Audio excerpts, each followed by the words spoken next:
అందరికీ నమస్కారం. గత 4 రోజులుగా ఇంటర్నెట్లో, సోషల్ మీడియాలో విపరీతంగా వైరల్ అవుతున్నటువంటి విషయం బాబు చంద్రహాస్ వాడిన బూతు పదాలు, దాని మీద విశ్లేషణలు, వారి వారి అభిప్రాయాలు, వాళ్ళు తిరిగి బూతులు తిట్టడాలు ఇవన్నీ జరుగుతున్నాయి. ముందుగా నేను వాటి గురించి మాట్లాడతాను.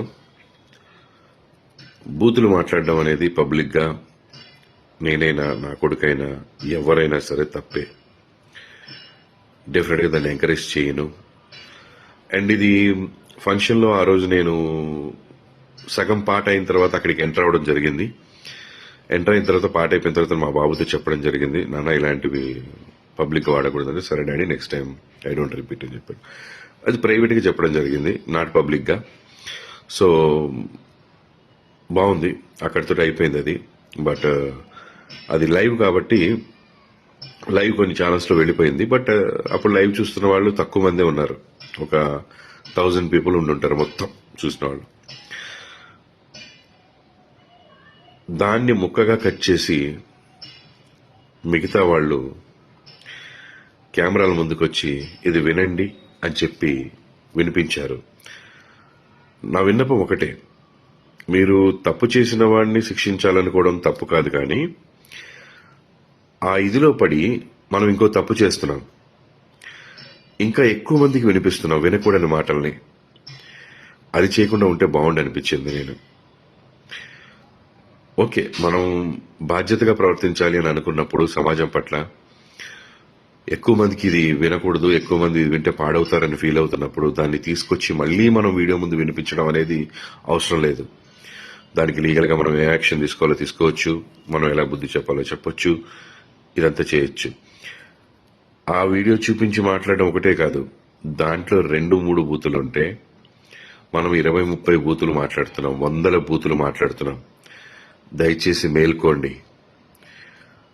సమాజాన్ని ఉద్ధరిద్దాం అనే ఒక ఉద్దేశంతో బయలుదేరి సమాజానికి ఇంకా నష్టం చేస్తున్నామేమో,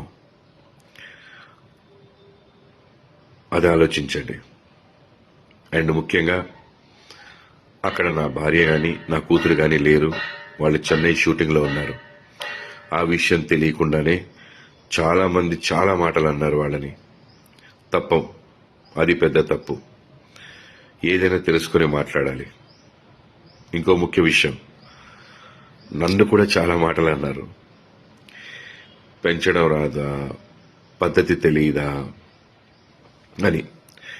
నేను నేర్పించిన పద్ధతులు, నేను నేర్పించిన సంస్కారం, లేదా నేను ఎలా పెంచాను అనేది ఈ ఒక్క పదంతో మీరు డిసైడ్ చేయకూడదు. నా బిడ్డ టాలెంట్ చూడండి, నేను ఎలా పెంచాను. ఈ రోజున బరాబర్ ప్రేమిస్తా సినిమా చూసిన వాళ్ళు ప్రతి ఒక్కళ్ళు చెప్తున్నారు అద్భుతంగా చేశాడని, డాన్స్లు అద్భుతంగా చేశాడు, యాక్టింగ్ అద్భుతంగా చేశాడని.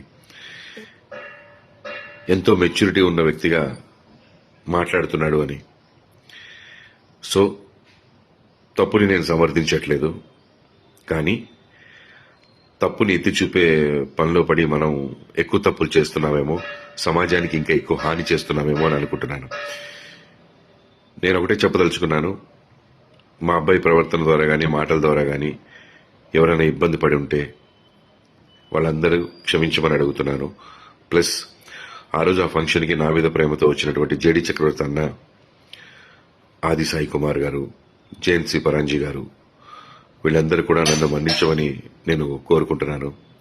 సారీ అన్న, మీరు నా ఫంక్షన్కి వచ్చినందుకు కొంత అవమానం జరిగింది, మీరు కూడా మాట పడాల్సి వచ్చింది. I'm sincerely sorry for that మీ అందరికీ. అండ్ డైరెక్టర్ గారు, ప్రొడ్యూసర్ గారు, వాళ్ళందరూ కూడా ఎవరు ఇందులో ఇన్వాల్వ్ అవ్వలేదు. సో ప్లీజ్ మాట్లాడేవాళ్ళు అన్ని విషయాలు తెలుసుకొని మాట్లాడండి. ఒక విషయం తెలుసుకొని మిగతా విషయాలన్నీ మాట్లాడకండి, లేదా దాని గురించి మాట్లాడండి. తప్పు లేదు, ప్రశ్నించడం తప్పు లేదు. ఇక్కడే స్టార్ట్ అయింది, ఈ రోజు స్టార్ట్ అయింది. ఇకపైన ఎక్కడ మనకి బూతులు వినపడకూడదు. దాంట్లో నేను కూడా మీతో తోడుగా ఉంటాను. తప్పకుండా మనందరం ఫైట్ చేద్దాం, ఇకపైన బూతులు లేకుండా. బరాబర్ ప్రేమిస్తా సినిమా చాలా బాగుందని ప్రజలు చెప్తున్నారు. తప్పకుండా సినిమా అందరూ చూసి ఆదరించండి. నా బిడ్డ తప్పుని ఎంచారు, వాడి టాలెంట్ను కూడా ఒకసారి చూడండి, చూసి మీ అభిప్రాయం చెప్పండి. బరాబర్ ప్రేమిస్తా ఇన్ థియేటర్స్. అరే ఏ పిల్ల దాన్ని కన్నవ రెడ్డి మావా నా వల్ల అస్సలైతే లేదు రెడ్డి